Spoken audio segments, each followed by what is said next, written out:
الحمد لله رب العالمين والعاقبة للمتقين والصلاة والسلام على سيد الأنبياء والمرسلين وعلى آله وصحبه أجمعين أما بعد. قال الله تعالى في القرآن المجيد: أعوذ بالله من الشيطان الرجيم، بسم الله الرحمن الرحيم. إنما المؤمنون إخوة فأصلحوا بين أخويكم واتقوا الله لعلكم ترحمون. سورہ حجرات. معزز ناظرین،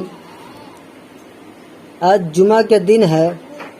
ہر جمعہ کرونا کال سے پہلے ہم آپ کے روبرو ہوتے تھے. آج آپ لوگوں کے غیر موجودگی میں میں آپ کو سوشل میڈیا کے ذریعے سے بعنوان اسلامی اخوت اور بھائی چارہ بیان جمعہ اسپیشل آپ کی حاضر خدمت ہے. معزز ناظرین، اللہ تعالی فرماتا ہے مومن ایک دوسرے کے بھائی ہیں. مومن ایک دوسرے کے بھائی ہیں، لہذا اپنے بھائیوں کے درمیان تعلقات کو درست کرو اور اللہ سے ڈرو. امید ہے کہ تم پر رحم کیا جائے.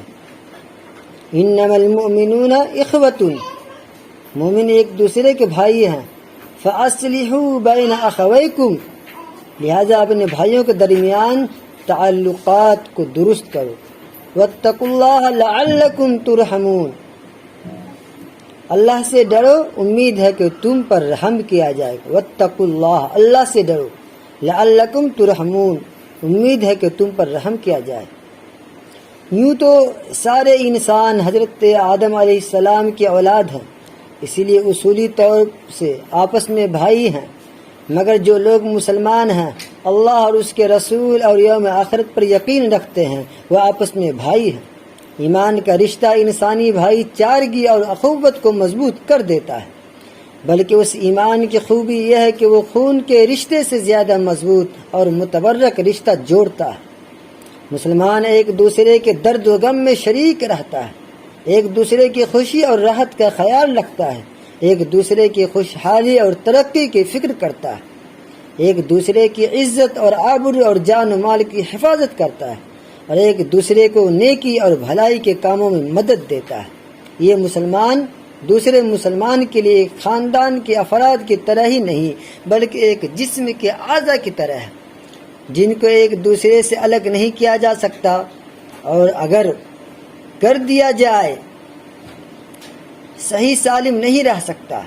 حضرت نعمان ابن بشیر رضی اللہ عنہ روایت کرتے ہیں کہ محمد عربی تاجدار مدینہ صلی اللہ علیہ وسلم نے فرمایا، مومنوں کو آپس میں محبت، رحمت اور مہربانی کرنے کے معاملے میں دیکھو گے کہ ایک جسم کی طرح ہے.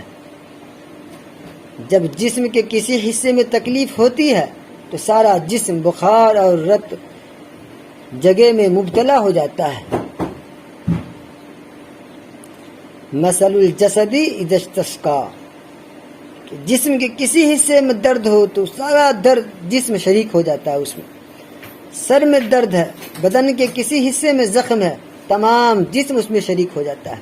اسی طرح مومن کو مثال دیا گیا کہ ایک مومن دوسرے مومن کا ایسے ہی ہے کہ ایک مومن کو تکلیف ہو تو ہر مومن اس کے شریک ہے. حدیث سے مثال دے کر کے محمد عربی صلی اللہ علیہ وسلم نے فرمایا کہ مسلمانوں کے بھائی چارہ اور محبت کی مثال یا تو انسانی جسم سے دی جائے جس کے ہر عضو کو دوسرے سے اٹوٹ رشتہ اور تعاون ہوتا ہے، یا ایسی عمارت اور دیوار سے دی ہے جس کی اینٹیں باہم ملی اور جڑی ہوئی ہوتی ہے. ان کے ملنے سے ہی دیوار کا وجود باقی ہے. صرف ایک اینٹا رکھا جائے، ایک اینٹ رکھ دے، دیکھیے دیوار وجود میں نہیں آ سکتا. ایک اینٹ کے ساتھ دوسرا اینٹ ملاتے جائیے، دیوار وجود میں آ جائے گی. اسی طرح مومن، ایک مومن دوسرے مومن کا اینٹ سے تشبیہ دی گئی کہ اینٹ سے جس طرح دیواریں بنتی ہیں، اسی طرح مومن ایک مومن دوسرے مومن کی مدد کرے. انسانی جسم سے دی ہر عضو کا دوسرے سے اٹوٹ رشتہ اور تعاون ہوتا ہے. یا ایسی عمارت اور دیوار سے دیا جس کی اینٹیں باہم ملی اور جڑی ہوئی ہوتی ہے، ان کے ملنے سے ہی دیوار کا وجود باقی ہے، اگر نہ ملتی تو دیوار وجود میں نہیں آتا، اور جب یہ مل نہ سکے تو دیوار کمزور ہو کر ڈھہ جاتی ہے۔ تمام دیواریں کھڑی ہو جائے لیکن دیواروں کے بعض جگہوں پہ کھڑا رہے تو دیوار کے اندر درار پیدا ہو سکتی ہے، کمزور ہو جاتا ہے۔ اسی طرح مومن آپس میں نہ ملے گا تو مومن کے اوپر کفر جو ہے اسی طرح حملہ آور ہوتے رہیں گے، کفر ستاتے رہیں گے۔ مومن جس دن اپنے ایمان والوں کے ساتھ مضبوطی سے اپنے ہاتھ کو ہاتھ میں ملا لے گا، مومن مضبوط ہو جائے گا، اور جب یہ مل نہ سکے تو دیوار کمزور ہو کر ڈھا جاتی ہے۔ حضرت ابو موسیٰ اشعری رضی اللہ عنہ روایت کرتے ہیں ایک دوسری حدیث میں کہ رسول اللہ صلی اللہ علیہ وسلم نے فرمایا، انما المؤمنون کالبنیان یشد بعضہ بعضا وشق اصابہ، ایک مومن دوسرے مومن کے لیے دیوار کی مانند ہے جس کی اینٹیں ایک دوسرے کو قوت عطا کرتی ہے۔ یہ کہتے ہوئے تاجدار مدینہ محمد عربی صلی اللہ علیہ وسلم نے اپنی پاک انگلیاں ایک دوسرے میں پیوست کر کے بتایا، جس طرح آپ ایک انگلی دوسری انگلی سے ملائیے گا تو کس طرح مل جاتا ہے، اسی طرح اللہ کے رسول صلی اللہ علیہ وسلم نے مثال سمجھانے کے لیے یہ کہتے ہوئے رسول اللہ صلی اللہ علیہ وسلم نے اپنی انگلیاں ایک دوسرے میں پیوست کر کے بتایا۔ اسلام نے مسلمانوں کو ایک دوسرے کا بھائی قرار دیا ہے۔ مسلمان وہ ہے جو اللہ اور اللہ کے رسول اور یوم آخرت پر ایمان رکھتا ہو، خواہ وہ کسی ملک کا ہو، کسی رنگ کا ہو، کالے ہو یا گورا ہو، کسی برادری کا ہو، کسی مسلک اور جماعت سے تعلق رکھتا ہو، کسی مشرب اور نقطہ نظر کا حامل ہو، اگر وہ مسلمان ہے تو دوسرے مسلمان کا بھائی ہے۔ اللہ کے رسول صلی اللہ علیہ وسلم نے فرمایا، المسلم اخو المسلم، کہ ایک مسلمان دوسرے مسلمان کا بھائی ہے۔ اسلامی اخوت کے لیے اس کا مسلمان ہونا کافی ہے۔ ایسے کسی بھی مسلمان کے ساتھ وہی سلوک اور محبت ہونی چاہیے جس کے بارے میں عبداللہ بن عمر رضی اللہ عنہ رسول کریم صلی اللہ علیہ وسلم نے فرمایا کہ ایک مسلمان دوسرے مسلمان کا بھائی ہے، نہ تو اس پر وہ ظلم کرتا ہے نہ اسے ظلم کرنے کے لیے کسی کے حوالے کرتا ہے۔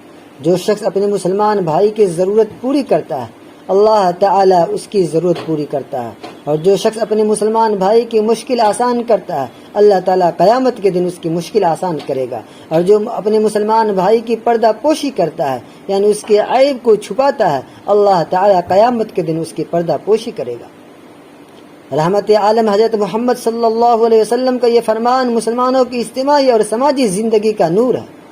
غور کیجئے کہ مسلمان کو بھائی سمجھنے کا مطلب صرف زبان سے بھائی صاحب کہنا نہیں، بلکہ اس کے ساتھ برادرانہ سلوک کرنا ہے، اور اس کے سلوک کا اظہار اس حدیث کی روشنی میں 5 باتوں سے ہوتا ہے۔ نمبر 1، مسلمان بھائی پر ظلم نہ کرو۔ نمبر 2، مسلمان بھائی کو کسی ایسے شخص کے حوالہ نہ کرو جو اس پر ظلم کرے۔ نمبر 3، مسلمان بھائی کی ضرورت پوری کرو۔ نمبر 4، مسلمان بھائی کی مشکل اور مصیبت کے وقت مدد کرو۔ نمبر 5، مسلمان بھائی کے پردہ پوشی کرو، اس کے عیوب کو ظاہر نہ کرو۔ اس میں 6ٹھی بات یہ بھی ملا لیجئے کہ اگر کسی وجہ سے مسلمانوں کے درمیان جھگڑا ہو جائے تو اس میں صلح کرا دو، فاصلحوا بینکم، اس میں صلح کرا دو، مگر بیجا طرفداری نہ کرو۔ یہ حکم قرآن میں ہے۔ بخاری اور مسلم کی یہ حدیث دراصل ایک ایسا آئینہ ہے جس میں آج کے مسلمان اپنا کردار دیکھ سکتے ہیں اور اپنا جائزہ لے سکتے ہیں۔ کیا وہ دوسرے مسلمان سے وہی سلوک کرتے ہیں جس کا ذکر اوپر کیا گیا؟ یہ صرف تعبیر اور مثال کی بات نہیں بلکہ ایک حدیث میں سچ مچ ایک مسلمان کو دوسرے مسلمان کا آئینہ کہا گیا۔ ان احدکم مرآۃ اخیہ، تم لوگ اپنے بھائی کا آئینہ ہو۔ آئینہ کی 3 خوبیاں ہیں۔ ایک تو یہ ہے کہ وہ سامنے کا چہرہ دکھاتا ہے، دل کا حالت اور نیت نہیں بتاتا، دل کا حال اور نیت نہیں بتاتا، صرف چہرہ دکھاتا ہے۔ دوسرے یہ ہے کہ جب سامنے ہو تب چہرہ دکھاتا ہے، پیٹھ پیچھے نہیں۔ تیسرے یہ ہے کہ چہرہ جیسا ہے ویسا ہی دکھاتا ہے، کم یا زیادہ نہیں۔ اسی طرح ایک مسلمان دوسرے مسلمان کو اس کی خوبی اور خامی جو اسے نظر آتی ہے اصلاح کی خاطر بتا دیتا ہے، نیت پر حملہ نہیں کرتا ہے، اسی وقت بتاتا ہے جب وہ بھائی سامنے ہو، پیٹھ پیچھے یا دوسرے کے سامنے اس کی برائی نہیں کرتا ہے اور اس کی خوبی اور خامی کو بڑھا چڑھا کر پیش نہیں کرتا ہے۔ آج ہوتا کیا ہے، ہمارا اور آپ کا کوئی جاننے والا ہے، اس کی ساری برائیوں کو پردہ پوشی کر دیتے ہیں، حق کو بولنے سے ڈرتے ہیں، اور جو ذرا دور کیا ہے اس کے اندر خرابی برائیاں نہیں ہیں، اس کے اندر ساری خرابی برائیاں ڈال دیتے ہیں۔ لیکن نہیں، اللہ نے فرمایا انما المؤمنون اخوہ، کہ ایک مسلمان دوسرے مسلمان کا بھائی ہے۔ اللہ کے رسول نے فرمایا تم لوگ اپنے بھائی کا آئینہ ہو، تو آئینہ میں جو چیزیں ہیں وہی بتائیے، آپ نے جو دیکھا وہی بتائیے، بڑھا چڑھا کر کسی کے اندر کمی غلطی نہیں ہے اس کو غلطی مت کیجیے، حق حق بولیے، انصاف انصاف کے ساتھ کیجیے۔ یہ نہیں کہ رشتہ داری ہے تو اس کے حامی ہو جائیے، کوئی رشتہ دار نہیں ہے تو اس کے خلاف ہو جائیے، اس کا حساب پھر آپ کو دینا پڑے گا۔ رسول پاک صلی اللہ علیہ وسلم نے ایک مسلمان کے دوسرے مسلمان بھائی پر 5 حقوق گنائے ہیں۔ نمبر 1 نمبر 1 سلام کا جواب دینا، نمبر 2 مریض کی عیادت کرنا، نمبر 3 جنازے میں شرکت کرنا، نمبر 4 دعوت قبول کرنا، نمبر 5 چھینکنے والے کے الحمدللہ کہنے پر یرحمک اللہ کہنا۔ آج ہوتا کیا ہے، کرونا کال میں کتنی موتیں ہو گئی، کتنے گھر اجڑ گئے، کتنے بچے یتیم ہو گئے، کتنی ماں بہنیں بیوہ ہو گئی۔ نمبر 1 کیا تھا، ایک مسلمان کے دوسرے مسلمان پر 5 حقوق ہے، سلام کا جواب دینا، یہ تو ہوتا ہے، لیکن آج یہ اس کے اندر بھی کچھ تغیر و تبدیل آ گئی۔ جانے پہچانے ہیں اسے سلام کریں گے، جو انجان ہیں سلام بھی نہیں کریں گے۔ کچھ لوگ تو سلام کرتے ہیں، جھگڑا ہے تو جواب نہیں دیں گے۔ تو یاد رکھیے، جس نے آپ کو سلام کیا، جھگڑا ہو کچھ بھی ہو، تو آپ کا حق ادا ہو گیا، اب باقی حساب وہ دے گا، اس کے اوپر سلام کا جواب دینا واجب ہے۔ اگر جو آپ کا سلام کا جواب وہ نہیں دے گا تو آپ کے سلام کا جواب فرشتے دیں گے۔ دوسرا، مریض کی عیادت کرنا۔ کرونا کال میں مریض کی عیادت تو دور کی بات ہے، مریض کی جنازے میں شریک نہ ہوئے، کندھے نہیں دیے، کہیں ہمیں بھی نہ لگ جائے۔ نمبر 3 جنازے میں شرکت کرنا، جنازے میں شرکت تو دور کی بات ہے۔ دعوت قبول کرنا، اس میں آگے ہیں، لیکن اس میں بھی کچھ نہ کچھ کمی کوتاہی ہو رہی ہے ہم سے اور آپ سے۔ کیا ہو رہی ہے، کسی سے جھگڑا ہے، فساد ہے، دشمنی ہے، کسی معاملے میں شادی بیاہ میں انہوں نے ہمیں انوائٹ کیا، دعوت دیا، لیکن جھگڑا ہے، گھر والے بول دی آپ کو نہیں جانا ہے تو ہم نہیں گھر، تو اللہ کے رسول کی بات کو ٹھکرا دیے، گھر والی بات کو مان لیے۔ نہیں، دعوت قبول کرنا ایک مسلمان کا دوسرے مسلمان کے اوپر حق ہے۔ چھینکنے والے کے الحمدللہ کہنے پر یہ ہم نے کر لائی، کسی کو چھینک آئے، آج تو چھینکنا بہت ایک طرح کا عیب ہو گیا۔ جب کوئی چھینکے یرحمک اللہ الحمدللہ کہے تو اس کے جواب میں آپ کو یرحمک اللہ کہنا ہے۔ مسلمانوں کے جو حقوق ہیں ان کی تفصیل بہت سی احادیث میں متفرق طور پر ملتی ہے، کم و بیش لوگ جانتے بھی ہیں، مگر اس کے باوجود ہم دیکھتے ہیں کہ جب ہمارا حقیقی بھائی ضرورت مند ہو تو اس کا تعاون کرتے ہیں، محروم ہو تو حق دلانے کی کوشش کرتے ہیں، مظلوم ہو تو اس کی مدد کے لیے آگے بڑھتے ہیں۔ مگر جب کوئی مسلمان بھائی ضرورت مند ہو، محروم ہو، مظلوم ہو اور ہماری برادری، علاقہ، مسلک یا جماعت کا نہ ہو تو ہم میں تعاون کا وہ جذبہ پیدا نہیں ہوتا ہے۔ یہ اسلامی اخوت اور مومن کی شان کے خلاف ہے۔ اس کے اندر بھی جانے پہچانے ہوئے کہ جانوا ہے، پہچانوا ہے، مسلک مشرب کا ایک ہے، ہم اس کی بڑھ چڑھ کے مدد کرتے ہیں۔ لیکن کوئی انجان ہے، نہ مسلک ملتا ہے، نہ مشرب ملتا ہے، نہ خاندان، نہ رشتہ دار، نہ ضلع، نہ ڈسٹرکٹ، اس کی مدد کو ہم پیچھے یہ نہیں بڑھ کے دیکھنا ہے کہ ایک مومن ہے، یہ ضرورت مند ہے، اس کی مدد کرنا ہماری ذمہ داری ہے۔ اللہ تعالی ہم سب کو عمل کرنے کی توفیق نصیب فرما۔ صحابہ کرام رضی اللہ عنہم اجمعین کو دیکھیے، ان کی اخوت اور محبت کی مثال سے سبق لیجیے۔ سیدنا حضرت عمر فاروق رضی اللہ عنہ کی خلافت کا زمانہ ہے۔ ایک نوجوان مسافر اپنے اونٹ پر سوار سفر کر رہا تھا۔ ریگستان کے دھوپ میں دم لینے کے لیے ایک پیڑ کے نیچے آرام کرتا ہے، اونٹ کو باندھ دیتا ہے، اس کی آنکھ لگ جاتی ہے، اونٹ رسی کو توڑ کر برابر کے باغ میں گھس جاتا ہے۔ باغ کا بوڑھا مالک جب اونٹ کو اپنے باغ میں گھسا ہوا دیکھتا ہے، آواز دیتا ہے اور پتھر اٹھا کر مارتا ہے، جس سے اونٹ زخمی ہو جاتا ہے اور آنکھ ختم ہو جاتی ہے۔ نوجوان گھبرا کر اٹھتا ہے، اونٹ کی حالت دیکھ کر غصہ میں آ جاتا ہے اور اسی پتھر سے باغ کے مالک کو مارتا ہے۔ مالک وہیں مر جاتا ہے۔ باغ والے کے بیٹے دوڑتے ہوئے آتے ہیں، نوجوان مسافر کو پکڑ کر امیر المومنین حضرت عمر رضی اللہ عنہ کے سامنے قصاص یعنی بدلہ کا فیصلہ لینے کے لیے پیش کر دیتے ہیں۔ نوجوان اپنی غلطی تسلیم کرتا ہے، مگر سزا قبول کرنے سے پہلے ایک دن کی مہلت مانگتا ہے، وہ اپنے گھر جا کر واپس آ جائے۔ خلیفہ کہتے ہیں کہ کیا ضمانت ہے کہ تم سچ مچ واپس آ جاؤ گے؟ اس نے کہا اللہ گواہ ہے۔ خلیفہ نے کہا کوئی تمہاری ضمانت لے تو میں تم کو اجازت دیتا ہوں۔ اس نے کہا یہاں کوئی مجھے نہیں جانتا، کون میری ضمانت لے گا؟ یہ سن کر بزرگ صحابی رسول حضرت ابو ذر غفاری رضی اللہ عنہ آگے بڑھتے ہیں اور فرماتے ہیں کہ میں اس نوجوان کی ضمانت لیتا ہوں۔ خلیفہ نے اسے اگلے دن کی مہلت دے دی۔ اگلے دن دیر لگی تو لوگوں نے سمجھا کہ شاید وہ نوجوان نہیں آئے گا اور قصاص میں حضرت ابو ذر غفاری رضی اللہ عنہ کو جان دینی پڑے گی۔ دیر بعد یعنی کچھ دیر بعد ہانپتا کانپتا نوجوان آیا، دیر سے آنے کی معذرت کر کے کہنے لگا دراصل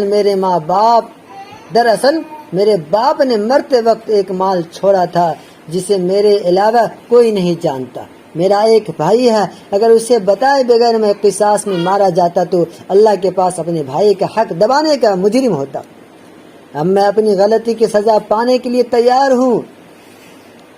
پھر وہ حضرت ابو ذر غفاری رضی اللہ عنہ سے مخاطب ہو کر کہنے لگا حضور آپ مجھے پہچانتے نہیں تھے، پھر بھی آپ نے میری ضمانت لی، میں آپ کا بڑا احسان مند ہوں۔ صحابی رسول نے فرمایا میں نے تمہاری ضمانت اس لیے لی کہ کہیں قیامت کے دن میرے حبیب محمد عربی تاجدار مدینہ فخر موجودات صلی اللہ علیہ وسلم یہ نہ سوال فرمائے کہ میری امت کا یہ شخص ضمانت کے لیے تمہاری طرف دیکھ رہا تھا اور تم نے میری امتی کی ضمانت اس لیے نہیں لی تھی کہ وہ اجنبی تھا، انجان تھا۔ قصاص طلب کرنے والے بھائیوں نے جب یہ منظر دیکھا تو اس نے آگے بڑھ کر کہا ہم اس نوجوان کو معاف کرتے ہیں اور اپنے والد کا قصاص بخش دیتے ہیں۔